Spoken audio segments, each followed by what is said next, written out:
അറിഞ്ഞൊരു വാർത്ത ഞാൻ വരിയിലൊതുക്കാം. ആറ്റൽ റസൂലിൻ മദ്ഹ് ഉരക്കാം. അറിഞ്ഞിടണം ഈ കഥ ഇത് ഹക്കാം. അറിഞ്ഞൊരു വാർത്ത ഞാൻ വരിയിലൊതുക്കാം.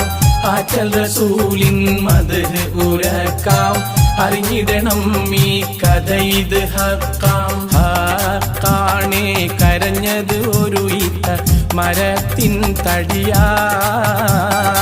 അഷ്റഫുൽ ഖൽഖന്ന് ഖുതുബത്ത് ചാരിയതറിയാ. ഹക്കാണേ കരഞ്ഞത് ഒരു ഈത്ത മരത്തിൻ തടിയാ. അഷ്റഫുൽ ഖൽഖന്ന് ഖുതുബത്ത് ചാരിയതറിയാ. ഒരു നാളിൽ മദീന